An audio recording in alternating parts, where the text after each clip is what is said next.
Dog'istonlik sportchilar Abdumalik Yorbutayev va uning tarjimonini razvalkada talpa qilishdi. Videoda ko'ramiz.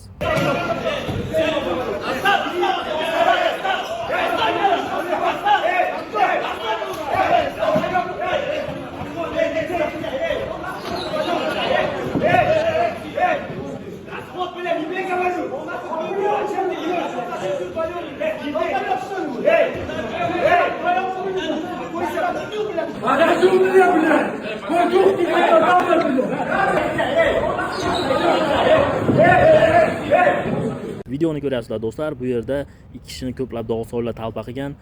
Bu urush nimadan kelib chiqdi? Esingizda bo'lsa, press konferensiyani qo'ydim. U yerda press konferensiyada bitta Usmon degan bayis Abdumalik Yorbutayevga aytdi, "Sen deyapti O'zbekistonda turnir bo'lganda deyapti, buqaga o'xshab qiliq qilding.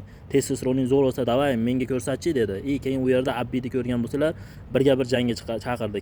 Perchatkada birga bir jang qilamiz yoki perchatkasiz ko'chada urushganda urushamiz dedi. U paytda u duh berib chiqolmadi press konferensiyada. Videoni ko'rgan bo'lsalar, video meni profilimda bor. Ash paytda atvet qila olmagan bola, ash paytda duh bergan bola nima sababdan razvalkada kirgandan keyin talpa qilish kerak bo'lardi? Bunga organizatorlar ham yo'l qo'yib berdi. Organizatorlardan ham katta xatosi bor deb o'ylayman. Sababi buncha konfliktdan keyin aniq urush bo'lishi shart edi. Ularni bitta xonaga qo'yishi ham noto'g'ri edi. U yerda ko'rayotgan bo'lsalar, birorta ham tuzukroq охранниlar yo'q. Shuncha mojarolar, shuncha urush bo'layotgandan keyin обязательно охранnilar bo'lishi kerak.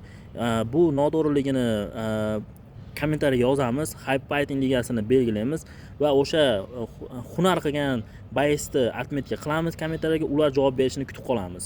Bizni bayislarimiz, bizni jangchilarimiz, o'zbekistonlik jangchilar doimo himoyada bo'lishi kerak. Hamyurtlar davay patishkani bosamiz.